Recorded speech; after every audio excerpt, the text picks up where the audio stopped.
क्या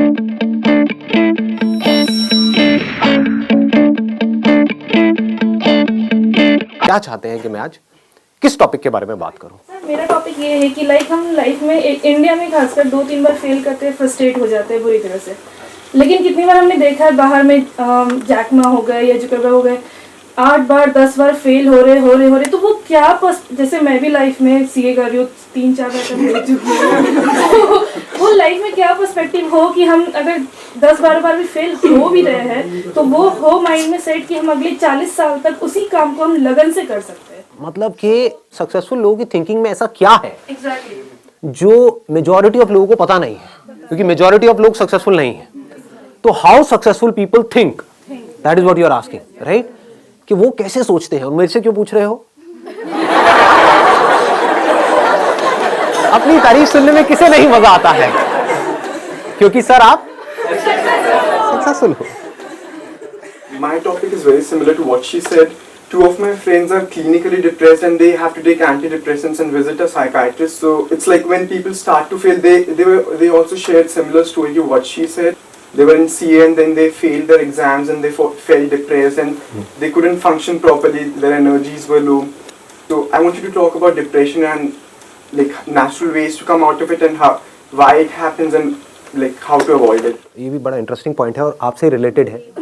What he is saying is कि कुछ लोग होते हैं जिनको हम सक्सेसफुल बोलते हैं, उनके साथ चाहे कितना भी बुरा कुछ क्यों ना हो जाए लाइफ में, वो आगे बढ़ते ही रहते हैं। वो कुछ ना कुछ कर जाते हैं, मतलब उनका एटीट्यूड ऐसा होता है, वो आगे बढ़ते ही रहते हैं। डिप्रेशन में जाते भी हैं तो थोड़ी सी देर के लिए जाते हैं, फिर बाहर आ जाते हैं। ऐसा नहीं है वो नहीं जाते हैं, ऐसा नहीं है फेलियर में उनको बड़ा मजा आ रहा होता है कि किसी चीज के बारे में प्लान किया, सोचा कई सालों तक कि मुझे ये करना है, फिर बुरी तरह से उसमें फेल हो गए। बुरा तो उनको भी लगेगा, इंसान है।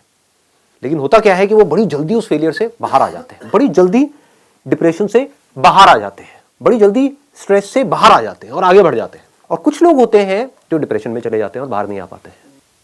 Depression is the result of wrong thinking and success is the result of right thinking. It is all about thinking. So we need to go deeply into this particular topic, as in what is right thinking, how successful people think. ऐसा कभी कोई सोचता नहीं है, ना इस topic के बारे में किसी स्कूल में बात करी जाती है, ना कॉलेज में बात करी जाती है, ना हमारे घर पे बात करी जाती है। बात क्या करी जाती है? पढ़ो लिखो, ये करो वो करो, फिर ये करो वो करो वो करो। मतलब इट्स ऑल अबाउट करो करो करो करो करो करो करो करो करो करो करो करो करो, हार्ड वर्क करो करो करो करो, पढ़ो पढ़ो पढ़ो पढ़ो पढ़ो पढ़ो, लगे रहो लगे रहो लगे रहो लगे रहो। तो ये क्या है अगर इसको देखा जाए तो? खच्चर। ये वर्ड मैं अपने हर सेशन में बोलने वाला हूं ताकि लोगों के दिमाग में घुसे कि मैं कह क्या रहा हूं, लोगों को समझ में आए। रेयरेस्ट ऑफ रेयर कुछ ऐसे लोग होते हैं जो अपना दिमाग लगाते हैं, जो चीजों को पहले समझते हैं फिर करते हैं। ऐसे लोगों को आप क्रिएटिव कह सकते हो। क्रिएटिव का मतलब क्या है कि एक प्रॉब्लम है और लोग क्या कर रहे हैं, उस प्रॉब्लम को उसी तरह से सॉल्व कर रहे हैं जिस तरह से सॉल्व कर रहे थे, लेकिन जो प्रॉब्लम है वो बदलती चली जा रही है टाइम के साथ साथ। जो हमारी टेक्स्ट बुक्स है उसके थ्रू जो अनसर्टेनिटी है इस दुनिया में, उसका सॉल्यूशन नहीं निकल सकता। जो भी आप स्कूल कॉलेज में पढ़ रहे हो, मतलब मैं वैसे एक बहुत स्ट्रांग वर्ड उसके लिए यूज करना चाहता था, लेकिन अगर थोड़ा पोलाइटली बोलूं तो वो सब बेकार है। कुछ इंफॉर्मेशन आपके अंदर फीड करी जा रही है, बट उसका रियलिटी से कोई डायरेक्ट कनेक्शन नहीं है। जैसे अगर आप सॉफ्टवेयर इंजीनियरिंग पढ़ रहे हो, 20 साल पुरानी बुक्स हैं, वही आप पढ़ रहे हो, और 20 साल में टेक्नोलॉजी कहां की कहां पहुंच गई है। सर हर 3 महीने में वेरी, हर 3 महीने में, हर 3 मिनट में आ रहा है। कुछ इंप्रूव हो रहा है, कुछ बेटर हो रहा है, पुराना ऑब्सोलीट हो रहा है। तो जो भी कुछ आप पढ़ रहे हो उसकी एक लिमिटेशन है, क्योंकि unless and until you are creative enough. What do we mean by creativity? कि जो आपने पढ़ा है, अगर उसी तरह से आप उन प्रॉब्लम्स का सॉल्यूशन निकालना चाहते हो जिस तरह से आपको लगता है कि वो जो मैंने पढ़ा है उसके बेस में निकाल सकता हूं, तो आप क्रिएटिव नहीं हो, तो आप मैकेनिकल हो। अगर आप टेक्स्ट बुक के हिसाब से चलते हो और आप किसी भी प्रॉब्लम का सॉल्यूशन निकालते हो तो नहीं निकाल पाओगे, फंस जाओगे। क्यों फंस जाओगे? क्योंकि प्रॉब्लम्स बदल चुकी है। जिन प्रॉब्लम्स के सॉल्यूशंस निकालने के लिए ये पूरा का पूरा एजुकेशन सिस्टम बना था, वो प्रॉब्लम्स अब है ही नहीं, अब कुछ और ही प्रॉब्लम्स हैं। तो उसके लिए क्या चाहिए? एक ऐसी थिंकिंग चाहिए जो पूरी तरह से तैयार हो अपना जो भी पैटर्न ऑफ थिंकिंग है उसको तोड़ देने के लिए। यह डिफरेंस होता है सक्सेसफुल लोगों की सोच में और उन लोगों की सोच में जो सक्सेसफुल नहीं हो पाते। वो एक पैटर्न में घूमते रहते हैं, और जो सक्सेसफुल लोग होते हैं उनका कोई पैटर्न ही नहीं है। There is no pattern. आपको ऐसा अपना माइंड डेवलप करना होगा अगर आपको जेन्युइनली सक्सेसफुल होना है तो। सक्सेस की डेफिनेशन क्या है? हेल्थ, वेल्थ एंड हैप्पीनेस, इन तीनों का बैलेंस। हाँ बताइए। जैसे मैं क्रिएटिव फील्ड से हूँ, फैशन डिजाइनर हूँ, बट हमारी फील्ड में भी मैकेनिकल ही चलना पड़ता है। फॉर एग्जाम्पल अगर एक बंदा लहंगा चोली बेच रहा है तो वो सालों से वही बेचता रहेगा और वही डिजाइन करता रहेगा। अगर हम लोग कुछ लीक से हटके सोचते हैं, फॉर एग्जाम्पल एक रणवीर सिंह ने ड्रेस पहन के रोब सा गाउन टाइप पहन कर आ गया तो लोगों ने कमेंट कर दिया दीपिका पादुकोण की ड्रेस है। वो लोग बाकी सोशल कैसे एक्सेप्ट करेंगे सोसाइटी की जो अगर नई चीज आ रही है वो कैसे एक्सेप्ट करी जाएगी? मैं यहां पर सबसे पहले तो ये क्लियर करना चाहूंगा, मैं क्रिएटिविटी की बात नहीं कर रहा हूं। एक है क्रिएटिविटी, वो क्या है कि एक पेंटर है जो पैशनेट है अबाउट पेंटिंग, और वो क्या कर रहा है, अपने अंदर कुछ अजीब से थॉट चल रहे हैं उसको एक्सप्रेस कर रहा है। I am not talking about that, that is creative expression. I am talking about creative thinking which is very different from that. What is creative thinking? कि सबसे पहले एक प्रॉब्लम को समझा। If you are a fashion designer तो सबसे पहले आपने ये समझा कि ये जो मार्केट है वो है क्या, इंडस्ट्री है वो है क्या। अगर वो ना समझ करके हम अपनी इमेजिनेशन से हम कुछ भी अजीब सा कर रहे हैं और फिर हम कह रहे हैं कि लोग उसको पसंद नहीं कर रहे हैं, तो that is not creative thinking. इसको ध्यान से समझ लेना कि मतलब कि आप कहते हो कि मैं बहुत क्रिएटिव हूं, लोग इसका क्या मतलब निकाल लेते हैं कि कुछ भी अजीब सा करो और बोल दो कि मैं बहुत क्रिएटिव हूं, कि मैं एक फैशन डिजाइनर हूं और मैंने एक चमगादड़ की ड्रेस बना दी और मैं कह रही हूं कि आज के बाद शादियों में जो ब्राइड्स हैं वो यही ड्रेस पहनेगी, काली वाली चमगादड़ की, लेकिन कोई इसको पसंद ही नहीं कर रहा है। और वो ब्राइड जिसके लिए मैं इतना अच्छा सोच रही हूं कि वो कितनी अच्छी लगेगी, वो भी मेरे अगेंस्ट हो गई है, तो कोई मेरा साथ नहीं दे रहा है। इसमें बुराई क्या है? देखो मैं कितनी इंस्पायर्ड हूं। मैं रात को बैठी हुई थी और मेरी नजर पड़ी एक चमगादड़ के ऊपर, लाइट जली, ये मेरे अंदर से इंस्पिरेशन आई और मैंने इतनी कमाल की चीज बनाई, लेकिन इसको कोई समझता ही नहीं है।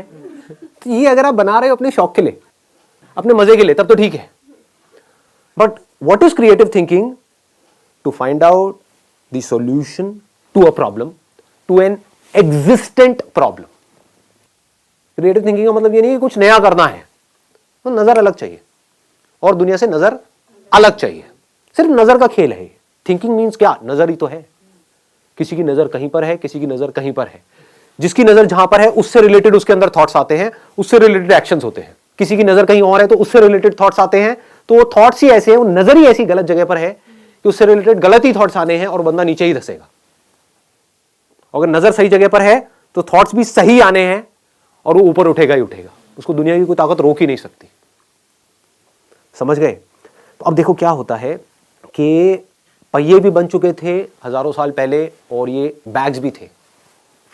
एक बंदे ने दिमाग लगाया कि लोग हैं वो भारी भारी बैग्स उठा उठा करके जा रहे हैं, जिसकी वजह से उनकी कमर में दर्द हो रहा है। तो गाड़ी के जो पहिए थे उसको थोड़ा सा छोटा किया और बैग के नीचे लगा दिया और वो बंदा करोड़पति बन गया। ऐसे समझना होता है चीजों को। लोग ऐसे नहीं समझते हैं। लोग क्या करेंगे, मतलब एक बैग है तो उसको उठा उठा करके ढोए जा रहे हैं, ढोए जा रहे हैं, ढोए जा रहे हैं। ये नहीं दिमाग लगाएंगे कि क्या कोई और सोल्यूशन भी है। सोचो ना, हो सकता है उस बंदे को खुद को ये प्रॉब्लम आई हो कि मैं ये भारी बैग उठा करके लेके जा रहा हूं, तो उसने दिमाग लगाया हो कि मेरी ये प्रॉब्लम कैसे सॉल्व होगी, तो उसका दिमाग चल गया। और लोग क्या कर रहे थे, वो ऐसा कुछ सोच ही नहीं रहे थे। सब ऐसे ही चलते हैं बैग उठा करके, ऐसे ही चलना पड़ता है, दुनिया ऐसे ही चलती है तो मैं भी ऐसे ही चलूंगा, कितना भी भारी हो मुझे चलते रहना है, मुझे हार नहीं माननी है, मुझे लगे रहना है खच्चरों की तरह। चाहे इस बैग को ऐसे पकड़ूं चाहे सर पे रखूं, लेकिन मैं तो चलता ही रहूंगा मरते दम तक, क्योंकि पूरी दुनिया ऐसे ही चल रही थी, चल रही है और ऐसे ही चलती रहेगी। ऐसी सोच किसकी है? अनसक्सेसफुल लोग, थके हुए लोग। और जो क्रिएटिव लोग होते हैं उनकी सोच क्या है? वो बोलते हैं ऐसी कोई दुनिया में प्रॉब्लम है ही नहीं जिसका कोई सोल्यूशन ना हो। If there is a problem there has to be a solution. बस उनकी सोच इतनी सी अलग है कि प्रॉब्लम क्या है, मुझे भारी उठा करके चलो, इसका सोल्यूशन क्या है पता नहीं। पहला तो थोड़ी यही आएगा ना माइंड में, पता नहीं। लेकिन जो अनसक्सेसफुल लोग होंगे वो क्या करेंगे, वो वहीं पे रुक जाएंगे, पता नहीं, ना मुझे पता है ना किसी और को पता है, पता होता तो इसका सोल्यूशन निकल गया होता। लेकिन जो क्रिएटिव लोग हैं वो क्या करेंगे, मुझे पता नहीं है लेकिन मुझे पता लगाना है, कैसे होगा कैसे होगा कैसे होगा कैसे। ध्यान से समझना क्या हो रहा है। क्रिएटिव थिंकिंग का एसेंस क्या है अगर फोकस नहीं है तो? फोकस कहां पर, प्रॉब्लम के ऊपर, प्रॉब्लम में ही सॉल्यूशन होता है। हम क्या कर रहे होते हैं, प्रॉब्लम से दूर भाग रहे होते हैं। अब इसको ध्यान से समझना। दो लोग हैं, एक ही कॉलेज में गए हैं, मान लो एक इंजीनियरिंग कॉलेज में गए हैं, टॉप कॉलेज नहीं है, ये मैं एग्जांपल इसलिए ले रहा हूं क्योंकि बहुत इंजीनियरिंग कॉलेजेस हैं, भरे पड़े हैं इंडिया में। 4 साल तक लग करके दोनों ने पढ़ाई करी, पढ़ाई में ऑलमोस्ट एक जैसे थे, ना टॉपर्स थे ना बिल्कुल ही गए गुजरे थे, मीडियोकर थे। दोनों ने जॉब के लिए ट्राई किया, एक जगह किया, 2 जगह किया, 10 जगह किया और जॉब मिली ही नहीं। ये क्या है, सक्सेस है फेलियर है? फेलियर है। 4 साल कुछ नहीं किया थे, 4 साल वेस्ट हो गए, पैसा भी वेस्ट हो गया, हर तरफ से स्ट्रेस क्रिएट हो रहा है। तो क्या हुआ, एक बंदा डिप्रेशन में चला गया, उसने कहा मैं तो फेल हो गया लाइफ में, अब मेरे बस का कुछ नहीं है, मुझे नहीं समझ आ रहा। और उसने क्या कहा, अब मुझे जो भी जॉब मिलेगी जैसी मिलेगी मैं कर लूँगा, ना से तो हाँ है। तो क्या हो रहा है, वो फ्रस्ट्रेटेड है क्योंकि वहाँ से ना तो पैसा ज़्यादा आ रहा है, काम भी अपनी पसंद का नहीं कर रहा है, और घर वाले भी अच्छे तरीके से उसको सुना रहे हैं based upon his past failures, उसको खुद को भी बार बार अपने पास्ट फेलियर्स याद आ रहे हैं, तो वो नीचे धंसता ही चला जा रहा है। इसको बोलते हैं रॉन्ग थिंकिंग। ऐसे ही होता है ना। ये मैं एग्जांपल यहाँ पे इंजीनियरिंग का दे रहा हूँ, यहाँ पे आप किसी रिलेशनशिप को भी रिलेट कर सकते हो कि रिलेशनशिप में घुसे, सबके अगेंस्ट जा करके और फिर ये हुआ और सब कुछ ही खराब होता चला जा रहा है, रिलेशनशिप डिवोर्स तक की नौबत आ गई, तो आदमी कैसे डिप्रेशन में जाता है, आदमी या औरत व्हाटएवर। तो अब दूसरा जो बंदा है जो लाइफ में कुछ बड़ा करने वाला है, जिसकी सोच सक्सेसफुल लोगों के जैसी है, और सक्सेसफुल लोगों की सोच कैसी होती है कि अगर कुछ भी मैंने किया है तो कुछ ना कुछ वहां से सीखा है। ऐसा कोई काम नहीं है जो आपने लाइफ में किया हो और उसका आपको कोई बेनिफिट ना हुआ हो, इम्पॉसिबल। अच्छे से अच्छा, बुरे से बुरा। होता क्या है, हम पहले ही अपने माइंड में सोच करके बैठे होते हैं कि मैं ये काम इसलिए कर रहा हूं जिससे कि ये होगा, वो हो गया तो मैं खुश हूं, नहीं हुआ तो मैं दुखी हूं। इसको नैरो माइंडेड अप्रोच बोलते हैं, इसको मैकेनिकल थिंकिंग बोलते हैं। समझ गए ना? हाँ, अब मैं ये नहीं कह रहा कि गोल सेटिंग नहीं करनी है, गोल सेट करो, बट अगर वो गोल अचीव ना हो तो अपने दिमाग को खुला रखो। That is called open minded thinking. ये नहीं कि एक चीज नहीं हो रही है। फॉर एग्जाम्पल, आप यहां पर कोई कील ठोकने की कोशिश कर रहे हो और वो कील नहीं ठुक रही है, तो ये नहीं कि वहां पे लगे रहो, नहीं मैं तो ठोक के रहूंगा, मैं तो ठोक के रहूंगा, मैं तो ठोक के रहूंगा। अबे समझो, शायद आप कोई गलती कर रहे हो, शायद वो कील आप अगर हल्का सा साइड में करो तो वहां पर लोहा नहीं है, जैसे दीवार के अंदर होता है ना, एक बीम होता है, तो वहां पर लोहा है, तो कील वहां पे अंदर जा नहीं रही है। तो क्रिएटिव थिंकिंग किसे कहेंगे, थोड़ा साइड करके देखता हूं ना, समझ गए, वहां पर कोई बीम नहीं है, ठोका कील अंदर। तो क्रिएटिव थिंकिंग समझो क्या होता है। अगर मैं उस बंदे की जगह होऊंगा, मैं कैसे सोचूंगा, मैं अगर अपने आप को उस जगह पे रखूं तो हाँ मजा आ गया यार, मतलब 4 साल यहां पर मैंने लगाए और मुझे जॉब नहीं मिली, मजा आ गया, इससे बढ़िया क्या हो सकता है। इसका मतलब जॉब का तो ऑप्शन ही मेरे लिए बंद हो गया। मतलब समझ रहे हो कितनी बड़ी चीज है। It's not a small thing कि मैं अब चाहूं भी तो मैं नौकरी नहीं कर सकता, क्योंकि मुझे ढंग की नौकरी मिलेगी ही नहीं, और जो नौकरी मिलेगी वो करने लायक ही नहीं है। तो चलो कुछ सोचता हूं, देखता हूं मैंने क्या सीखा है। 4 साल तक हॉस्टल में मैं रहा हूं, इंजीनियरिंग कॉलेज में पढ़ा हूं। अब मुझे क्या समझ आया वहां पर रह करके कि जो हॉस्टल्स हैं वहां पर एक बहुत बड़ी प्रॉब्लम है जो मैंने फेस करी है, कि मेरे हॉस्टल के अंदर कोई भी जो मेरे को डे टू डे यूज के लिए चीजें चाहिए होती थी, दारू, सुट्टा और गांजा के अलावा, तो ऐसी जो चीजें मेरे को चाहिए होती थी डे टू डे यूज के लिए, चाहे फिर वो टूथपेस्ट हो, साबुन हो, ये हो वो हो, क्योंकि हॉस्टल में जो लड़के होते हैं या लड़कियां होती हैं उनकी जो नीड्स हैं वो बहुत अलग होती है उन लोगों से जो नॉर्मली घर में रहते हैं।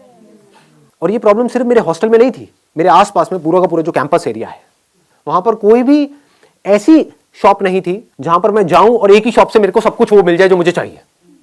मतलब कि 4 अलग अलग दुकानों पे जाना पड़ता है। एक दुकान यहाँ है, एक दुकान 1 किलोमीटर दूर है, एक 2 किलोमीटर दूर है, एक 3 किलोमीटर दूर है, और ज्यादातर जो लोग होते हैं हॉस्टल्स में उनके पास कन्वेंस भी नहीं होता है, तो वो सब उठा उठा करके सामान लाना पड़ता है। मतलब कितनी, प्रॉब्लम्स मैंने फेस करी है, मैंने फेस करी है ये प्रॉब्लम्स। आप समझ गए ना? इसको ध्यान से समझे ना। अब मैं जैसे जैसे आप लोगों से बात कर रहा हूं ना, मैं अपना भी रिकॉल कर पा रहा हूं कि मैं यहां तक कैसे पहुंचा। एज अ मॉडल जो मैंने प्रॉब्लम्स फेस करी थी, उसका सोल्यूशन निकालने के लिए मैं फोटोग्राफर बना। एक प्रॉब्लम थी मेजर कि 90% से ज्यादा जो मॉडलिंग एजेंसीज थी वो सब फ्रॉड थी। तो अंदर से आया था कि नहीं यार, मुझे कुछ करना है। तो जैसे ही अपनी नजर को इस प्रॉब्लम पे आप ले गए, जिस प्रॉब्लम को आपने फेस किया है, जिसको आपने फील किया है, जिसको आपने एक्सपीरियंस किया है, तो उससे रिलेटेड थॉट्स आपके माइंड में आने लग गए। ये थॉट्स ही तो आइडियाज हैं। और क्या है? लोग आइडियाज का मतलब ये समझते हैं कि मुझे कुछ अजीब सा सोचना पड़ेगा। इंटरनेट पे बैठ करके देखते रहते हैं बिजनेस आइडियाज क्या है, उससे क्या होगा? आपके एक्सपीरियंस से वो कनेक्टेड है? आपके अंदर से आ रहा है? अंदर से आने का मतलब क्या है? कि आपने एक प्रॉब्लम को फेस किया हो और आप उसका सोल्यूशन निकाल रहे हो। तो अगर अपने हॉस्टल का आप सोल्यूशन निकालते हो, आप कहते हो मेरे पास में लिमिटेड पैसा है, ज्यादा नहीं है, सिर्फ 5-10 हज़ार रुपए है, तो मैं ये नहीं कर सकता कि पूरे के पूरे कैंपस को ये ऑप्शन दे दूं, इतने मेरे पास में रिसोर्सेज नहीं है। लेकिन हाँ, जो मेरा हॉस्टल था, जहां से मैं निकला हूं, जहां पर मैं सीनियर था, जहां पर मैंने बच्चों की रैगिंग करी है, जहां पर मुझे ऑलरेडी सब जानते हैं, गेट कीपर से लेकर के ये लोग वो लोग सब जानते हैं। अगर उस हॉस्टल में जो भी कुछ चाहिए, सुई से लेकर के ऊपर तक, जो भी गलत चीजों को हटा दे वहां से, तो जो भी कुछ चाहिए वो सब मेरी एक वेबसाइट बनेगी, वहां पर है, और 2 घंटे के अंदर अंदर आपको डिलीवरी मिलेगी, विदिन 2 आवर्स। आपको कहीं जाना नहीं है, आना नहीं है, 2 घंटे में मिलेगी। और जो मार्केट में आप जहां से भी ले रहे हो उससे थोड़ा सा सस्ता ही मिलेगा आपको। आसपास में किसी दुकान वाले से भी टाइप कर सकते हो, आसपास में जो दुकानें हैं उनसे भी टाइप कर सकते हो। किसको आता हुआ पैसा बुरा लगता है? समझे? उनको जा करके आपने बोला कि मैं बल्क में लूंगा आपसे, मेरे को रेट बढ़िया दो। आपने पहले ही सारे रेट पता कर लिए, होलसेल मार्केट में जाके ये रेट होते हैं। अब जाकर के आसपास के दुकानदारों से आप बात कर रहे हो और उनको भी थोड़ा सा मार्जिन दे रहे हो, तो आपको दूर जाने की भी जरूरत नहीं है। पास में ही किसी भी दुकान से उठाया माल, ला करके वहां पे उसको दिया, पैसा आपके हाथ में, आपने जा करके उस दुकान वाले को दिया, बाकी का जो मार्जिन है वो डाला अपनी जेब में। तो खाली बैठने से तो कुछ भी है। ये मत सोचो यहां पर आप जाकर के फंस जाओगे, फिर क्या होगा? आप इसी लेवल पे अटक जाओगे। जैसे होता है ना, किसी ने किराने की दुकान खोल दी, वो वहीं पे अटका हुआ है और सुबह से रात तक बस यही कर रहा है, आगे बढ़ ही नहीं रहा है लाइफ में। ऐसा नहीं सोचना है। अब मैं आपको बता रहा हूं सक्सेसफुल लोगों की सोच, कि वो कैसे सोचते हैं। ये नहीं कि मेरे पास में 20-25 हज़ार रुपए तो आ गया, बहुत है ना। What do we mean by that? That means you are becoming stagnant. यहां पे कमाई की बात नहीं है, यहां पे कुछ क्रिएट करते रहने की बात है। मुझे किक इसमें नहीं मिलती है कि मैं ये करता हूं, ये आइडियाज इंप्लीमेंट करता हूं। डेली पता नहीं कितने नए नए आइडियाज इंप्लीमेंट होते हैं हमारे बिजनेस में, यहाँ पे वहां पे। तो मुझे किक इसमें नहीं मिलती है कि ये करके ये होने वाला है, ये पैसा आया इस आइडिया की वजह से, ये पैसा गया, ये डूब गया, ये आ गया। ऐसे हर तरह के सही सही डिसीजन भी होते हैं, गलत भी होते हैं। मुझे इसमें किक नहीं मिलती है। मुझे किक इसमें मिलती है कि मैं कुछ कर रहा हूं, आई एम डूइंग समथिंग। मैं मरा हुआ नहीं हूं, मैं जिंदा लाश नहीं हूं। मैं सिर्फ बैठ करके यहाँ पे नोट नहीं गिन रहा हूं, बैठ करके खा पी नहीं रहा हूं। समझ गए ना? I am constantly learning something, I am constantly doing something. कुछ ना कुछ मैं ग्रो करता चला जा रहा हूं, तो उसमें मजा आता है। ये मेंटालिटी होती है सक्सेसफुल लोगों की। तो आपने ये किया, एक हॉस्टल से फिर आप दूसरे हॉस्टल में आप गए, तीसरे में गए, चौथे में गए। मान लो यहां से आप आने वाले 1-1.5 साल में, 2 साल में आपने वो पूरा का पूरा कैंपस कैप्चर किया, और आप बड़े आराम से कैप्चर कर सकते हो। कौन करेगा अगर आप नहीं करोगे कैप्चर? तो लगाओ दिमाग। जो स्टूडेंट्स हॉस्टल्स में हैं उनकी प्रॉब्लम को आप ज्यादा अच्छे से समझोगे, या कोई ऐसा आदमी जिसकी एज है 50 साल और यहां तक पेट निकला हुआ है और एक दुकान पे बैठा हुआ है, हाँ जी बोलो क्या चाहिए? सोचो। ऐसे कोई सोचता नहीं है। इतना आसान है, लेकिन लोग ऐसे सोचते नहीं है। अब यहां पे भी नेगेटिव सोचेंगे, नहीं ये कैसे होगा? अबे तू नहीं कर पाएगा तो कौन करेगा? एक बंदा जिसने एक प्रॉब्लम को फेस करा है, अगर वो उसका सोल्यूशन नहीं निकाल सकता तो कोई नहीं निकाल सकता। तो ऐसा अपने अंदर से आना चाहिए, अगर कोई निकाल सकता है इस प्रॉब्लम का सोल्यूशन तो सिर्फ मैं निकालूंगा इस प्रॉब्लम का सोल्यूशन। धीरे धीरे आप अपनी टीम बढ़ा सकते हो। धीरे धीरे आपने पूरे के पूरे कैंपस को कैप्चर किया। उसके बाद में आपने किसी फंड को अप्रोच किया, प्राइवेट इक्विटी फंड्स हैं, वेंचर कैपिटलिस्ट हैं, एंजल इन्वेस्टर्स हैं, उनको जाकर के बोला देखो ये है मेरा बिजनेस मॉडल और यहां पर मैं इसको कर चुका हूं। तो आई am not talking about something कि भाई विच इज एन इमेजिनेशन कि मैं ये करूंगा तो वो होगा। ऐसे तो हजारों लोग उनके पास में रोज आते हैं सुबह से रात तक। आप कह रहे हो मैंने ये किया है, देखो एक बिजनेस मॉडल खड़ा किया है, तो you have shown your vision, you have shown your execution capabilities, now you can easily get funding and it became a $10 million business. इसको क्या कहेंगे? सक्सेस कहेंगे, फेलियर कहेंगे? सक्सेस है। ये कैसे हो पा रहा है? क्या फर्क है इस बंदे में और उस बंदे में जो कहीं पर 10,000 रुपए की वो नौकरी कर रहा है जो उसको करनी पसंद नहीं है? दोनों एक ही कॉलेज से निकले हैं, दोनों के एक जैसे नंबर आए हैं, दोनों को नौकरी नहीं मिली है। एक बंदा बन गया मिलेनियर और एक बंदा है जो कुछ भी नहीं कर पा रहा है। एक बंदा है जो बहुत खुश है अपनी लाइफ से, उसको मजा आ रहा है जिंदगी जीने में, और एक है जो दुखी है। थिंकिंग में फर्क पकड़ में आ रहा है ना? ऐसे ही जो सक्सेसफुल लोग होते हैं उनकी थिंकिंग बड़ी क्लियर होती है कि मुझे आप कोई भी प्रॉब्लम दे दो। जो अनसक्सेसफुल लोग हैं उनका क्या होता है? मुझे कोई प्रॉब्लम मत देना, हे भगवान ये मत करना बस आप। भगवान जा करके चढ़ावा चढ़ा रहे हैं मंदिरों में, समझ गए ना? ये किसकी निशानी है? अनसक्सेसफुल लोगों की निशानी है। अनसक्सेसफुल इन द सेंस जो डरे हुए हैं।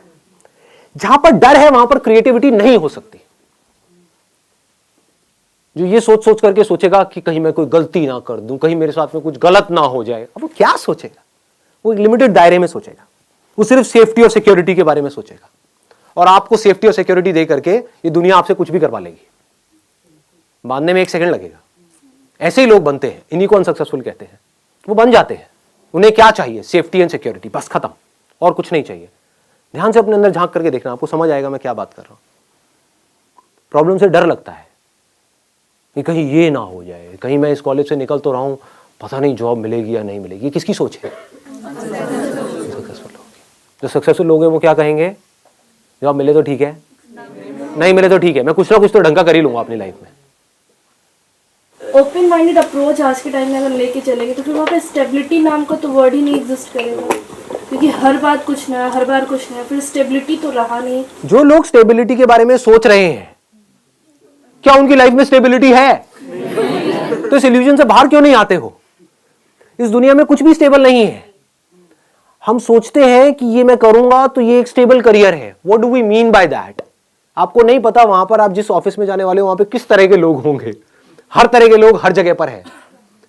इस इल्यूजन से बाहर आ जाओ कि कोई परफेक्ट कंपनी है, इस इल्यूजन से बाहर आ जाओ कि कोई परफेक्ट रिलेशनशिप है। तो स्टेबिलिटी कहीं नहीं है। वही तो, वहीं से तो मैंने सेशन को शुरू किया है। Everything is uncertain in your life. Certainty नाम की चीज गायब हो चुकी है इस दुनिया से। कुछ नहीं पता है कि कल क्या होने वाला है। आपकी हेल्थ के लेवल पे क्या होने वाला है आपको नहीं पता है। फाइनेंशियल लेवल पे क्या होने वाला है आपको नहीं पता है, बिकॉज चीजें बड़ी तेजी से चेंज हो रही है। एक रिफॉर्म चेंज होना होता है, पूरा का पूरा सेक्टर डाउन आ जाता है। आज से कुछ साल पहले रियल एस्टेट सेक्टर कहां था? तो सोचो अगर आप रियल एस्टेट सेक्टर में थे तो आप कितने सेफ एंड सिक्योर थे। आज आपसे ज्यादा अनसिक्योर और कोई नहीं है। रियल एस्टेट की पूरी धज्जियां उड़ी पड़ी है। तो कहां है सिक्योरिटी, कहां है स्टेबिलिटी? ये सिर्फ हमारी इल्यूजन्स है। सिर्फ वो स्टेबल है इस पूरी दुनिया में जो इस बदलती हुई दुनिया को, यानी कि चेंज को एक्सेप्ट कर रहा है और उसके अकॉर्डिंग चेंज होता चला जा रहा है। उस चेंज होने को क्रिएटिविटी कहते हैं। सिचुएशन जब बदलती है उसके हिसाब से अपने आप को बदल लेना और बड़ी तेजी से बदल लेना ही क्रिएटिव थिंकिंग है।